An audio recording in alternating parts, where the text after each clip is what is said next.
letter Right. here. And, Yeah, I printed those out.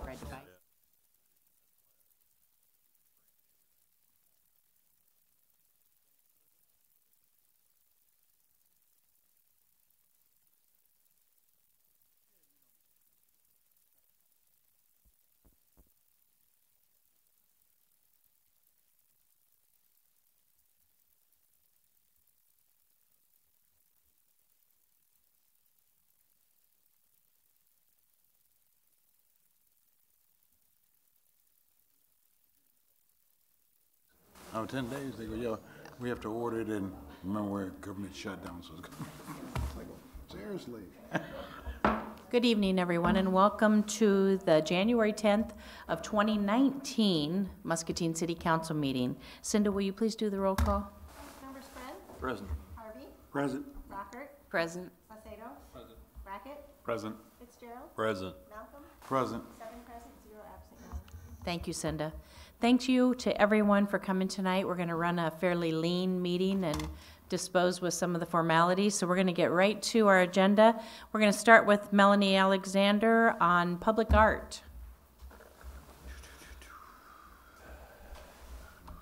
Okay, thanks for giving me the opportunity to present. Just run through a few slides here, a little bit about what is public art and what we've been thinking in the community. And anyway, so I guess just to give you a little background, there's been a number of us who have been looking into what other communities in Iowa have done on the public art front, and also what some of our national organizations like Americans for the Arts say about the value of public art. And here we have a comment from Americans for the Arts saying, "Art humanizes the built environment and invigorates public spaces." So public art matters. Data indicates that cities with active and dynamic cultural scene are more attractive to individuals and businesses, and public art can be a key factor in establishing a unique and culturally active place. Places with strong public art expressions break the trend of blandness and sameness and give communities a stronger sense of identity and place. So public art in Iowa. So we had a group of, well, it started with 7 Muscatine community members and additional myself, looking at what other towns in Iowa are doing on the public art front. And what we found is that the towns and cities that have had active public art projects, they tended to have some type of a commission or advisory committee working in the background. Most have policies and a specific process pertaining to public art, and some also had access to public dollars or a percent for art policy that gave some funds for doing art on city property or county property, depending on the organization. So as the group of 7 to 8 of us met, we did look at what Muscatine already has, and what we had noticed is Muscatine seems to pull together every maybe 5 or 10 years to do a really big public art project. You think about the Clamor on the riverfront, that type of thing. And one thing that we found a challenge was how do we create enough of an infrastructure here in town that we can do public art on a more regular basis and to kind of keep things moving rather than just every decade rallying to a specific cause.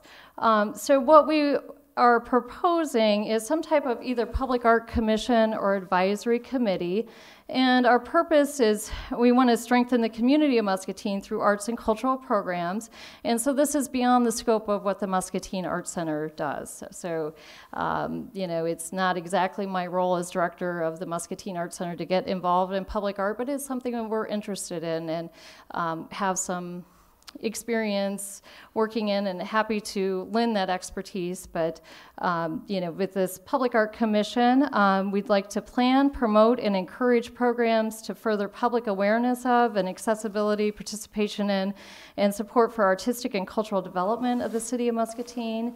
We want to be able to make recommendations to the City Council for projects, activities regarding the establishment of arts and cultural policies and programs, or perhaps the way city property might be used for arts and cultural activities, and if we had funds available, to have some input in those type of expenditures.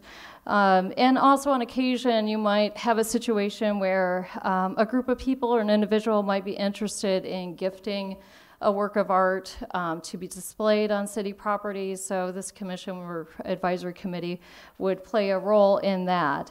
And there's a lot more that we'd like to do than just sort of this brief kind of set of slides. And this one's in here for Nancy Leak with the parking meters. I don't know if this is what she wants to see, but some things that we would want to do is to figure out, what is allowed in the City of Muscatine. Can you paint the parking meters? I don't know.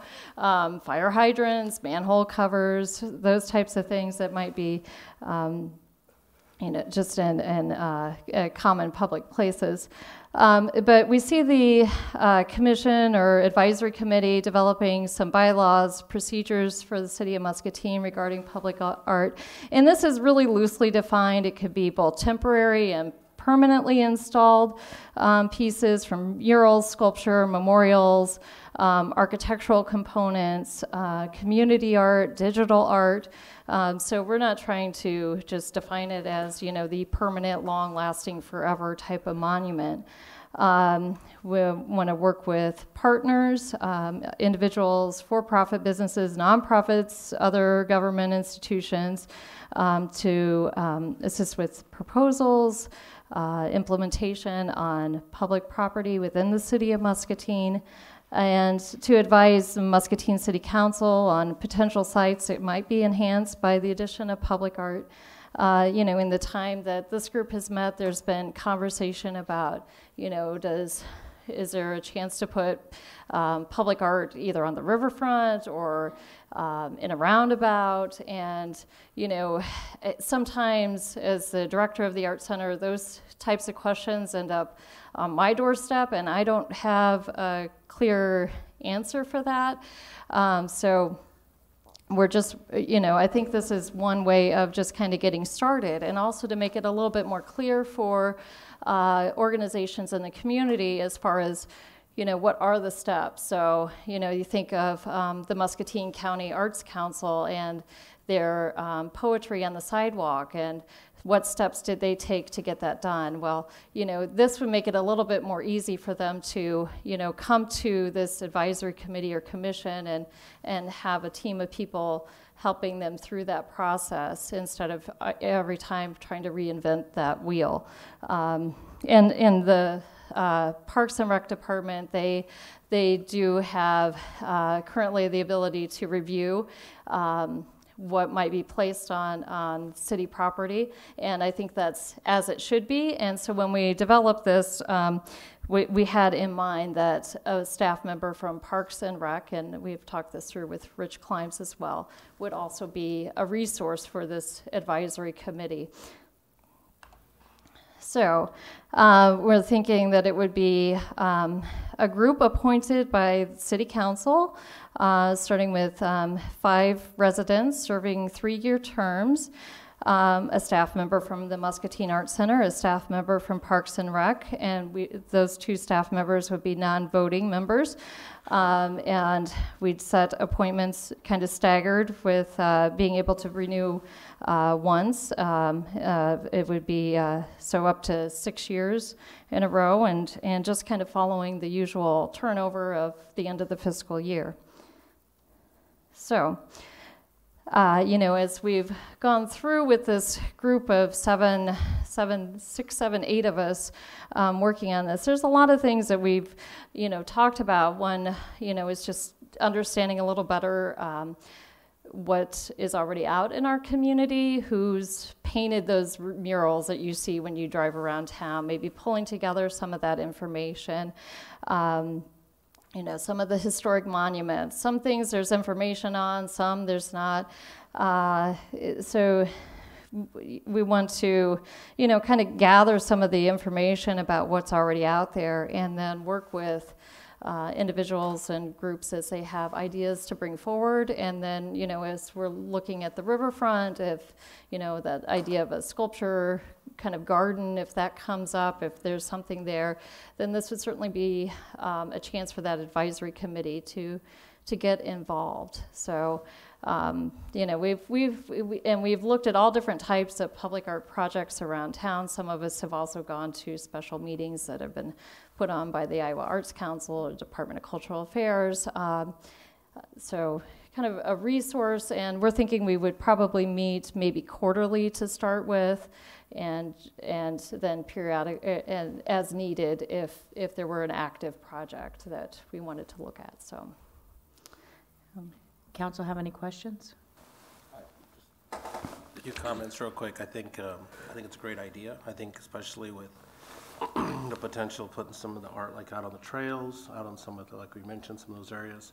It'll help promote too if we put it on our website, kind of put some public art locations that where it would be at across the town. I started looking at some of the other cities in Iowa that have had it, the Iowa City Public Arts, the Clive.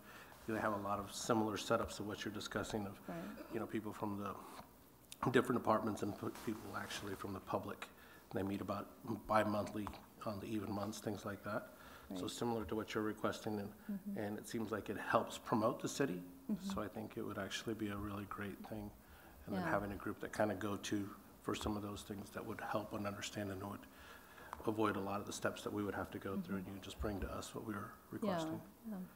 Yeah, so we're hoping that, with an active advisory committee or commission that we could, spark a little bit more interest and see who comes to the surface and shows a passion for this. Now, the members that have been working with me this last year, they know that we're not looking to place every member who's been involved on this advisory committee or commission. We'd want to follow the same kind of guidelines for any advisory committee or commission where they'd have to have gender balance and represent many backgrounds, that type of thing. But we've also talked about, well, maybe some of the people who have been involved in this sort of year of just research, going on to perhaps the Muscatine County Arts Council and getting involved and pushing public art projects from, maybe that direction. So I think there's a potential for a lot of enthusiasm to come out of it. So, would you be looking to put this on the agenda like next week for a vote? Are you hoping to get some type of a consensus or a vote tonight? What were your thoughts? Well, as soon as, I guess what I had in mind is that we would want to spend this spring kind of gathering some interest, and then by the time we would start with the new fiscal year in July, having our 5 people ready to go. So I guess the timeline is for you to determine. Anytime between now and then, getting it on the agenda for a vote. Council have any other questions? Comments? Go ahead, Oz. One minor one. Hi, Mel. Hi. Happy New Year. Is there any startup costs or initial monies that would be needed just for you guys, other than office supplies or something, but is there any financial costs that would probably need to be? I don't foresee that there'd be any great cost. It might be something that we look at is perhaps the Community Foundation will have a grant cycle opening soon. So if we wanted to, say, bring in somebody from another community to help consult or to bring together people to talk about these ideas, then we might want to apply for a grant or something of that nature. But I don't foresee any, upfront costs for this. So. Okay. Kelsey? I was just going to say, I think it sounds like a great idea. I was excited to see it on the agenda tonight. So, thank you. Thanks. Anyone else? Your Honor, I'd certainly love to see more. There's been a lot of conversation about public art and great ideas. Love to see more public art. Question, are you looking for this to be an ad hoc committee, which would, the city council could simply form as a temporary measure? Or are you looking to go straight to a permanent advisory commission? And if that's the case, we'll have to put an ordinance together and draft it. So it will take a little bit of time for us to put that information together and describe the duties and responsibilities and the membership, et cetera. So that will take a little bit of extra time. Right. So Yeah, no, I think I'd like to assumed see it it was the as latter. a sort of a permanent Permanent. structure within the city, so. And we have time. That makes Muscatine sense. Public Arts Commission. What's that? Muscatine Public Arts Commission is what you'd like it called. Sounds good to me. We just want to exist. Sure. Yeah, Thank you, Melanie. okay, thanks. And you're presenting on the next item as well, That's right? Yeah, let's see if I can get out of here. Oops.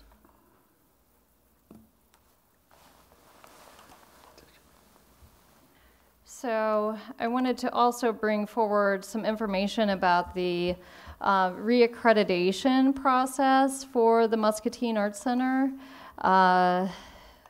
So our accreditation is through the American Alliance of Museums, and the AAM has been kind of the gold standard for accreditation for museums since 1971, and it's a mix of self-assessment, peer review, and public recognition. It helps to ensure the integrity and accessibility of museum collections, reinforces the education and public service roles of museums, and promotes good governance practices and ethical behavior.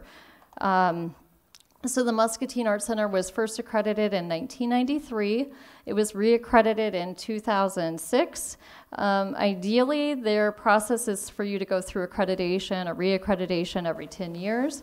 However, when we were due, we would have been due in 2016. AAM was in the process of modifying that process. And so there's been a delay. That means that now we're up for reaccreditation with self-study beginning later this year and into 2020 and a peer visit in spring of 2021. In this period, we still maintain our accreditation. That was something that was, the delay was imposed by AAM, and it wasn't anything that was done on our part. There's kind of two main things that the accreditation commission looks at, and they want to know how well does the museum achieve its stated goals and mission, and how well does the museum's performance meet standards and best practices as they are understood in the museum field. The process takes 8 to 16 months to complete.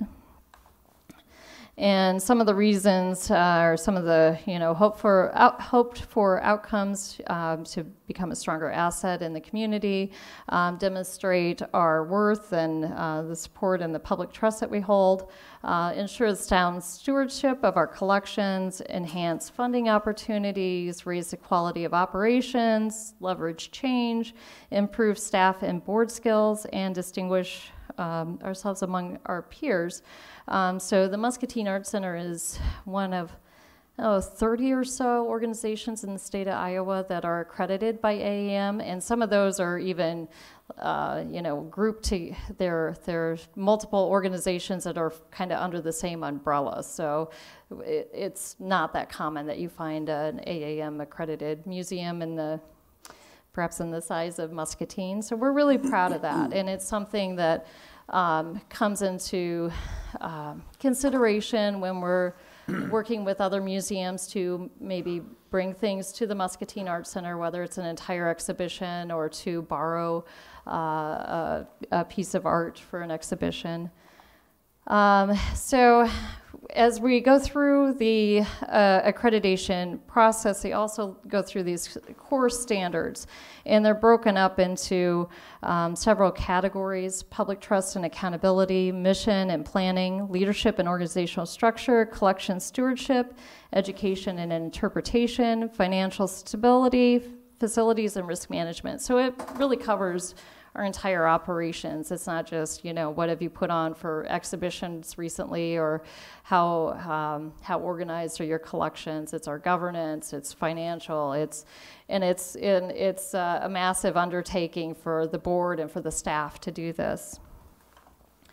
So what we need from the city council is, as the City of Muscatine is our parent organization, we need a statement of support. And basically that statement of support says that the City of Muscatine values the museum as an intellectual and educational resource, sees the museum and its collections as essential components of what it does. It's committed to the museum's continued success in fulfilling its mission and meeting its public responsibilities, especially regarding collections, and committed to following AAM standards, particularly regarding collections, the use of deaccessions proceeds, and collecting and gift acceptance policies. So in this case, we can't go through reaccreditation without having some formal statement of support from the City of Council. How has that been done in the past? Through a letter, through a resolution, how's it been done? You can do it a couple different ways. I did put together a kind of a draft letter that outlines that. It can be a resolution or a simple, statement, as something passed by City Council and then signed by the mayor is, would probably be the easiest way to Sure. go about it. Sure. Council, do you have any questions or comments? So can we just say that you have a great ice cream social and I love it immensely? Well, and we're very blessed in Muscatine to have the type of facility at the Muscatine Arts Center and the type of collections it's been built up by, so many, numerous citizens over the course of the last 50 plus years now. So it's really remarkable that a town the size of Muscatine has what we have here. Thank you, Go ahead. Yeah. Melanie, does the accreditation open doors that would not otherwise be available to the museum? Yeah, I mean, it gives you real credibility and clout in the museum world. It might attract, say, a different tier of artists to want to exhibit at the Muscatine Arts Center, or for us to be able to work with museums or lending institutions that say, oh, if you're accredited, we know that you're doing it right and you're following those best practices. So it does make a difference. And it allow you to say, as you mentioned, borrow or display art that they might not otherwise be willing to chance loaning it out to us? There's a chance, yeah. And I mean, it is something that, we put on our postcards. It's something we're really, really proud of. And it's the first year, of course I wasn't here the first year when they were accredited in 1993, but I mean, that's a steep hill to climb to get to the point where you're accredited. And not that many, museums our size do that. So it's really something we want to maintain. You have an idea why it jumped from 93 to 2006? I think, again, it's probably on the AAM side. They say they want to do it every 10 years, but, in reality, it maybe is like, okay, well, we're in the tail end of this year, so it's going to be the next year. I can't answer why there was why it was off by a few years, but That's all. Just real quick, I was part of the reaccreditation process in '06 as a trustee. Be happy to help out again. you did what? Be happy to help out again. Oh, okay, good. Yeah. Well, I don't see any reason why not to get it on a future agenda. We'll vote on it, get the letter drafted, and we'd be happy to help. Okay, all right, great, thank you. All right, thank you. Our next agenda item, we are going to hear from John Cook. Where'd he go? There you are. Yeah.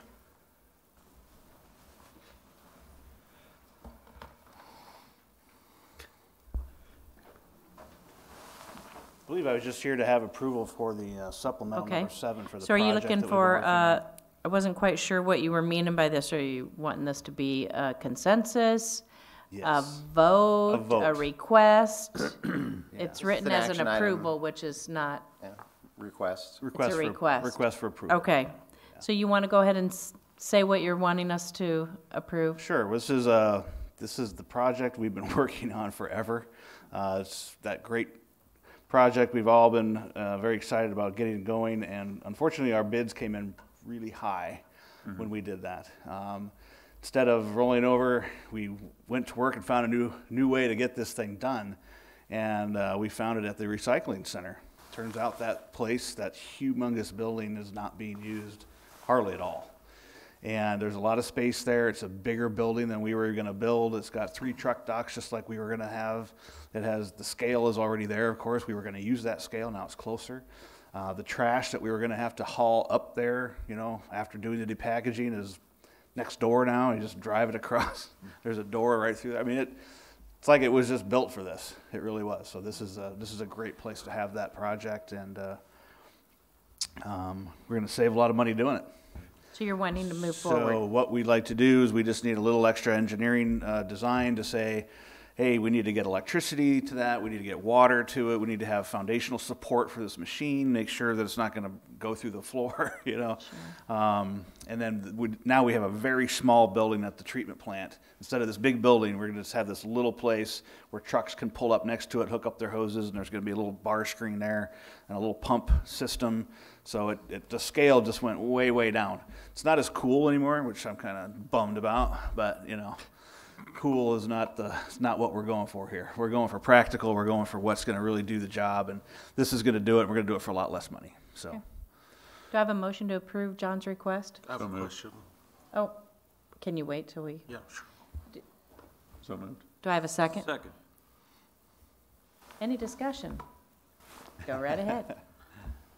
The 119,000, is that solely for engineering? yes, drawings, new drawings. It's taking all the old existing stuff that's already in place, because everything at the plant, really, there wasn't a whole lot of change there with the tanks and the pumps and things. But now that we're bringing it in from a different place and kind of doing so, there's adjustments to the existing drawings. And then there are brand new ones for the new building. And then it's just the engineer's stamp of approval on what's going on at the recycling center. So there is quite a bit to do there, just to kind of get that situated. So can you tell me how much we probably have paid in engineering then? I think we're upwards of 700,000 or so for the project. It's a little bit, it's more than we wanted to spend, obviously, but that was, you know, when we first started this, it was a pretty small project, and I made it bigger because it needed to be bigger. The project was too cramped, and the people that were calling and saying they wanted to use this was going to overwhelm that facility very, very quickly. So we decided to go ahead and spend some extra money to make this project bigger, and that's kind of where the cost has gone. Unfortunately, for whatever reason, we never really know why this happens. The bid is just either the timing or something about it. I mean, it didn't seem like it was that big of a project to us, but they came in way over the bid that we wanted. We could have financed the rest of it very easily. It was not that hard to do, but me personally and everything else that I've always pushed on this project is that we wanted to fund it through ourselves and not have to go into debt to do it. So. No, and I like the move. I'm just obviously questioning the engineering cost and making sure that we're getting the value for the overall project of how much we're investing into it and making sure that.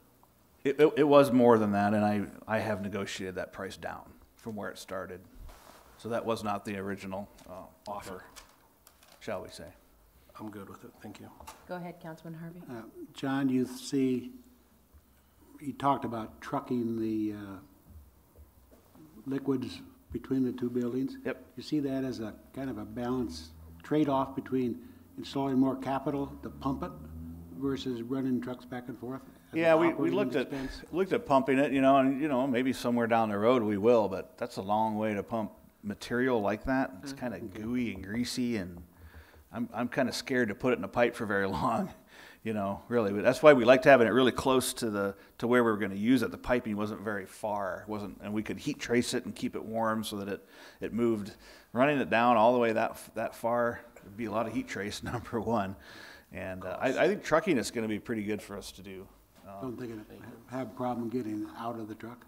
No, actually I went to St. Louis recently to see one of these operations at a big compost facility in St. Louis. And that's what they do. They actually pump it into these trucks, and then they drive it about 100 yards that way and apply it to their compost sites, to their compost piles. That's how they get it out. And this was in the middle of winter and everything. They were doing that. So I was worried about that too. They said just make the hole bigger off the back of the truck. You do want to do that. And you know, it's good to see something like that, and then we can make sure that we design the place where it stops to be tipped in a certain direction, and we can make the back end bigger, and we can do a couple things. We're going to use our own trucks, our own tankers at first. Okay. But I foresee down the road we're going to need something that's more permanent, because we're probably going to park these tankers inside, kind of right by the machine. But Dave Pop from Solid Waste may want that back. You know, if he says he wants to start some recycling again. We've promised him half the building, 50%, Jay, not 40. And he wants 50% of the building. He's going to be able to keep that. We really don't need that much space. So, Anyone else? All right, we have a motion by Councilman Brackett with a second by Councilman Spread. All in favor say aye. Aye. Opposed? Your request is approved with all ayes. Next, we're going to have a presentation by Paul Carroll regarding the CVB. And I'm going to get some help from Jim, Okay. but I'm also going to put Jody on the spot. Jody, run up here real quick. I see several of our advisory commission people in the room. You want to just list who they are and introduce them, and then who else is on the commission? Hi, I'm Jody Hansen, Director of Muscatine Convention and Visitors Bureau. I haven't had a chance to scan the room, but I do see Bob Bond. He is on our advisory board, as well as Mary Wildermuth. And that's, And name me your other ones, please. oh, sure. Tony Locasone, Melissa Osborne. That's Beth Johnson. Put me on the spot here, Paul. Cindy Tubon. Very good. Don't run away. Now, I have to say, I've worked on a lot of community projects and gotten to work with staff, so your city staff. She's a joy to work with. I never have a conversation with her that I don't come away with an idea of one more thing that I could be doing for one of the attractions that I'm part of. And so, thanks, Jody. Thank you, I Paul. wish we had 10 of you, and that's what we're here to talk about. I would like to let everyone know, tonight we did a sneak peek of Fireball Run, which was shot here in Muscatine. So that was super, we just came from that, so super exciting. So. Well, keep up the good work. I wish we did have more of you, and that's kind of the essence of this conversation. Going into budget season, how do we balance our city dollars and make the most of them? And is it time to up the tourism budget a little bit? And so I'm just going to give several key points that I'd like people to think about. I don't know that we want to have any broad discussion after this, because the time to do that now is really in the budget hearings. And is that date set yet? CVB is on the 31st, I believe. I hadn't seen the calendar yet. Thanks, Greg. It's online as well, if somebody would like to. So there'll be plenty of time for discussion here, so I don't know that we want to turn this into too long, or because I can see all the passionate people out there in the room that work on tourism and attraction things, and we could be here all night. So what are the issues? What are we really talking about here? So Jim, you want to bump the thing? We're gonna try. Is that the first slide? That's not the first slide. What did we do wrong? The left and right arrows, Jim? Yeah, that's the first one that's coming out. Click a few more. Okay. I don't know why these are not in order, but that's kind of how I operate. And the other thing is, I have to say, and this is shameful, as a teacher, I didn't get my book report done because I really wanted to have a study handout with where I developed some of these concepts, and I didn't get it done. So we'll try to get it done before you go into. Well, go ahead and back up. I'm just going to stop you on one. There. No, stop there. We've had some evolution of our CVB structure, but let me preface by saying, where does this conversation come from? Paul Carroll, where are you at in this? And the simple fact is, I've worked on several things that are attractions. I'm passionate about this because I think the volunteer-driven organizations need to be the backup people when Jody needs people, that we step up and say, you know, we'll help with that event. And I've certainly done that, and people from the old barn and people from other nonprofits like Pine Creek Gristmill, the Friends of Pine Creek, they're always there. How do we take better advantage of those folks? And that's part of the conversation. So we did gain some ground. Our challenge has been that the funding has ebbed and flowed. If you go back a decade and a half, it was funded enough with enough money that there was a full-time person. That dwindled down, and so prior to an actually change in the formula that happened and we got back to a full-time person, the budget was as low as $55,000. Now by formula, it's 25%. it's 25%, but what do those dollars come out to for this fiscal year? Next fiscal year is 115. How do you know that one? Yeah, I thought let's you know see it off here. the top of your head. So there's 100 two, oh, go ahead. 120,000. Yeah, so there's two ways to look at this. Well, Paul, we've already doubled funding just in the last 6 years. That's true. If you go back a few more years, we're really stagnant. And so how do we interpret this? And so, but in the last 5 years, there has been some transition. So it was under the chamber, GMCCI. Then when Hopkins got elected, he was passionate about this, formed a separate nonprofit and had a 21-member board, and that was great. We had a lot of manpower there. But was that big board really sustainable? Probably not. So we got some work done, and then we thought, well, maybe it goes back under the city. That didn't prove 100% desirable. So now, what year or what month did you start last year? March. So we're going into a year and a half getting Jody revved up in her job, and so we've made some great progress, but I want more. I'm greedy. So next slide. One of the ways to look at this is, what are other towns our size doing? So I studied 6 other towns besides us that were near in population, and there's no perfect comparisons because proximity to interstates, other metro areas, things like that, all have an effect. But when we talk about comparisons, this is who we're comparing to. So Clinton, Burlington, Ottumwa, Fort Dodge, and again, that's because they're close to us in population, Mason City and Marshalltown. Next slide, please. So if we look at, I'm missing some information there. Okay. It's on the side. Huh?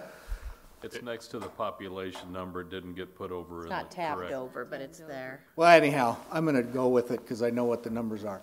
So right now, we have 1 full-time staff person supported with other folks from the chamber. So, you know, you can't really define it as only one. Of course, on the other hand, Jody pitches in when there's something else going on for the chamber. So effectively 1.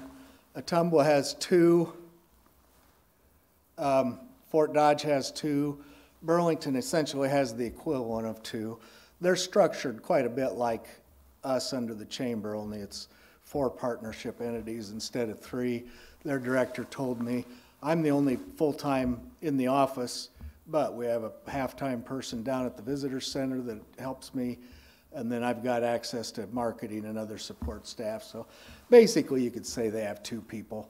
Clinton 2, Mason City 3, and Marshalltown is at 2. 2. I see what happened now. That didn't translate. So I'll have to dock the pay of my wife who cleaned these up for me. Next one. Please. So how do these towns rank by population? And so we're 22nd in the state in population, down to 17, biggest in Marshalltown. How do we do with tourism dollars? And there's an important point you want to see. We're about where we should be if you think in terms of tourism dollars. Matter of fact, we're higher on tourism dollars than we are in our population rank.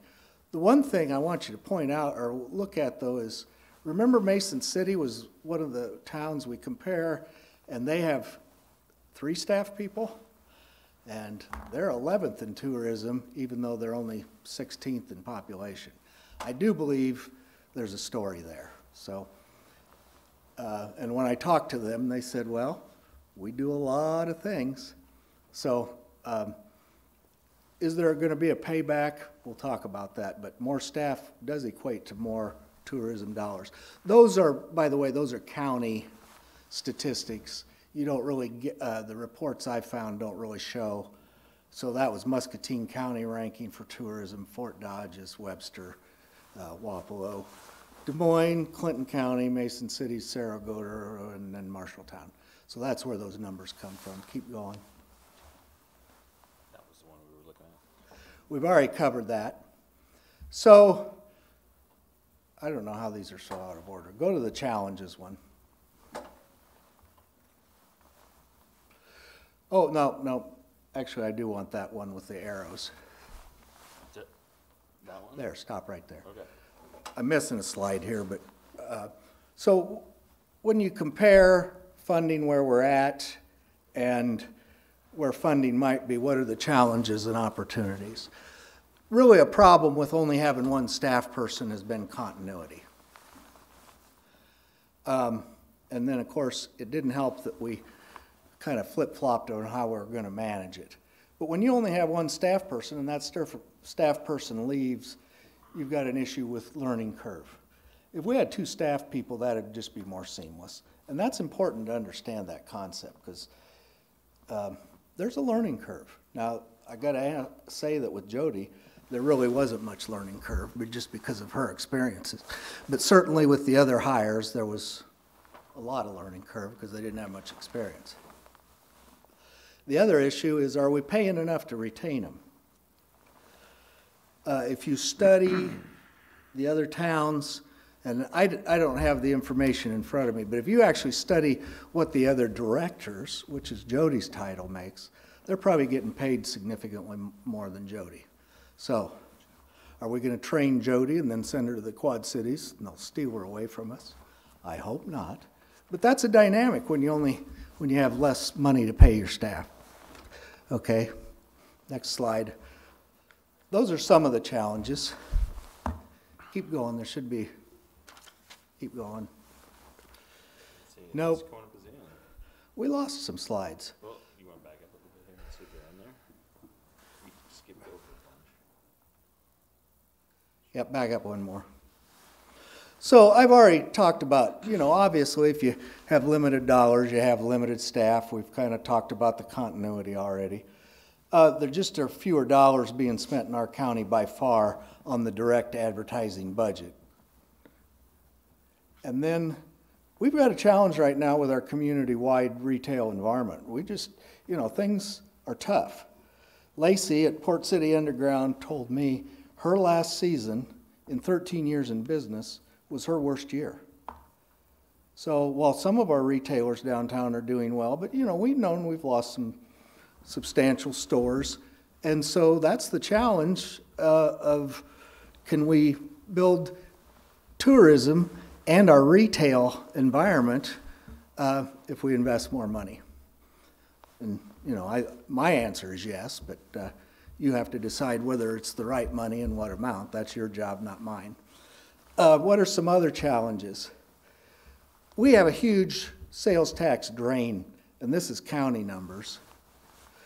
And it's probably getting worse. I didn't find the statistics to do the trend, but it'll be in the book.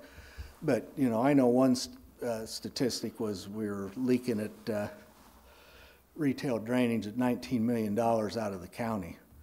And what's that mean? What are the other challenges? That's the next slide. Who does that affect? Well, obviously it affects anybody that's trying to be a retailer in town. But there's other collateral effects, and that includes, the school district and the Eastern Iowa Community District get building funding directly that relates to that too, so there's broader effects on everybody. I'm sorry, I'm sliding out of my chair here. So those are the negatives of only having limited staff and limited dollars. Now, what's the good news? Yep. Keep going. Keep going, keep going, keep going. Well, if we sell our town to more people, who's actually going to show up? The baby boomers are making 5 out-of-county trips per year. That's a national statistic. 5 trips. Did you realize that the baby boomers have 80% of the wealth of the United States? They're not only traveling, but they got money to spend. Are they coming here? We sure hope so. Let's talk about numbers. What's that really mean if we're talking about regionally? When I looked at the comprehensive plan, one of the statistics that surprised me is if you draw a 50-mile radius around the town, it's 1 million people. Baby boomers make up more than 20%. That's 200,000 people. That's 5 trips a year. That's 1 million trips they're taking somewhere. So the game is wide open. And we just want more of them to come, and we're positioned ourselves to do that. There's a lot of people that have worked really hard on our beautiful downtown, so we're almost there. We just need to really sell ourselves. So, what other opportunities might there be? I lost my page. I'm not following my script. Oh, who comes here? It's pretty surprising when you really ask, who's showing up in Muscatine? So we think a lot of times of tourism as concentrated with that 50-mile radius. But Kathy McLaughlin, who ended up, she runs the Little Red Hen. She had a tour bus last month with 20 women from Australia. Are we just a bi-state regional tourism draw? Heck no. We're positioned to do way bigger than that. And so when you look at Jay sitting there and he's promoted Alexander Clark, you've got, what's your guest book say on arrivals in Muscatine? I'll bet they come from many states, Melanie. Do you know off the top of your head? Yeah.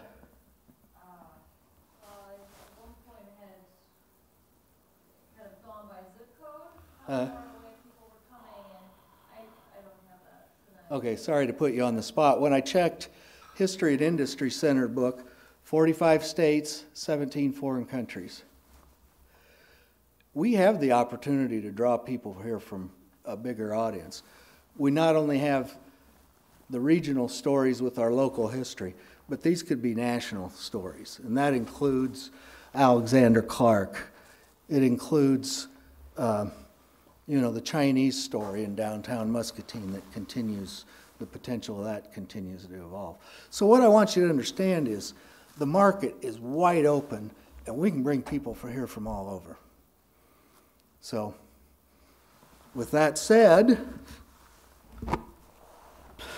does spending more money work? Ask Kathy at the quilt shop. She went up and on her own put up billboards, and she saw a huge payback. We know the money spends, investment works. How do we get these extraordinary industries in town? They invested money. It's pretty simple. We know there's a payback. Do we have more money to invest in tourism? That's the question. And with that said, good luck during budget season. Thank you. Thank you, Mr. Carroll. Does any council have any follow-up questions or any comments? No, thanks for the presentation. Really appreciate the opportunity to tell the stakeholders' view of that story. And, during the process, then you're going to hear from Jody and Greg at GMCCI and hear their perspective of the story. Thank you. Thank you. We are finished with our agenda for tonight. I will ask Councilman Harvey, do you have anything to say tonight? Nothing tonight, Your Honor. Councilman Spread? Nothing this evening, Your Honor. Councilman Fitzgerald? Nothing at this time. Councilwoman Brockert? Nothing tonight, Your Honor. Councilman Saucedo? Nothing, Your Honor. Councilman Brackett? I'm just glad that I didn't continue to hear fireworks after the New Year's celebration was over, really. So I did hear them on the night of, and I've had some conversation. I know we talked about that at a previous meeting, but I did have conversation with a few folks that didn't understand that while I oppose them, I don't think that there's much we can do even with an ordinance. And I just kind of wanted to comment on that a little bit. That, you know, I oppose the fireworks. I don't like them. I've had extensive vet bills for one of my animals because of the fireworks, but I don't see anything that we can do locally here to restrict the usage of those in a meaningful way that doesn't put a code into place that can't be enforced. So, you know, I would encourage people to, you know, as I've said before, talk to their legislators about that and see if we can't change that state law and allow us more flexibility locally here so that maybe we could at least get rid of the large ordinance that gets set off. So that's all. Thanks. Thank you. And Councilman Malcolm. Yeah, yes, Your Honor. I actually, I'm a little, I have a request, I guess. I got an email this week that said something about some sort of commission. I don't remember off the top of my head. Civil Service, was it? Civil Service Commission opening and stuff. Yep. And since I'm new, I have no idea what I do with that or why that, you know, I know that I saw on TV the mayor of Davenport was nominating somebody for, I believe, the same type of commission. I don't know how he got names. Did they go through some sort of process? He picked from a group. Did it go to the city council for voting? I have no clue how that worked, but I'd like to get some information so I know what's my role with that. I'm new, so I've never had to appoint anybody or vote for anybody for any of that, so Sure. I'm not It's sure. just the normal board and commission process. I believe Kevin put out an article on the need for civil service commission members. We talked about it at the last meeting, the need to get information out there for committee members on the various boards and commissions, and so that it'll go to the committee once we receive applications. We need to make sure that the board is gender balanced, at least try or make an effort to make sure that it's gender balanced. So that's the rules that go along with this. The council has adopted as part of our committee process. Do I have them in that book And that then you that gave me? Or is there another set of stuff that you probably could email me? And it's also online under boards and committees. Okay. Because I'm looking at it and I go, I have no clue what I'm doing with that. I'm readily admit, I was over my head when I saw it and I go, whoa, what am I don't So want to mess up. on the city code, you can also find the Civil Service Commission, and there's a section on boards and commissions where you can find more information on applying for boards and commissions as well. And we would certainly encourage folks to submit their applications. Yeah, because like I said, I saw this and I go, what do I do with that? Mm-hmm. Yeah. Thank you. Thank you. That's it, Your Honor. Staff? Nothing tonight, Your Honor, just nothing tonight, Your Honor. And I just have a couple of things. One new program that I just wanted to alert the community to, the food pantry is now at MCSA. I think most folks know that. It moved out of the county building and into MCSA. And they've started a new program. Occasionally there are people who in the community end up with excess food that they don't really have a time or date when they don't know when they're going to have all that extra food. Maybe there's a big event at a corporation or a funeral for that matter, and they have a lot of leftover food. So a lot of times now that's ending up at MCSA. Well, sometimes it's more than they can use. So they have established a texting program, and they have put together a distribution list. So for folks in the community that occasionally need assistance with food in their family, make sure that you get a hold of MCSA and find out the appropriate way to get on that distribution list. When they do have food come in, they send out a text, and if you could use some extra food that day, just go on in, and it's first come, first served. It's a wonderful win-win for the community. The next thing I wanted to just share is for everyone to make sure you save the date for Eagles and Ivories coming up January 24th through the 27th. This is their 25th year, and so they have added an extra day. So Thursday the 24th, they will be having programming as well. The next Coffee with the Mayor is going to be a week early because we'll be starting budget sessions. So January 19th at 9 a.m. at Happy Joe's. I'd love to have anyone join us. And our guests for our city this coming week are Kelly with Milestones Area Agency on Aging and Chris McGinnis with the Muscatine Humane Society. Thank you, everyone, for coming. We hope to see you next week for a regular Muscatine City Council meeting. Do I have a motion to adjourn? So moved. We're adjourned. Thank you. Gunner, did you just say that?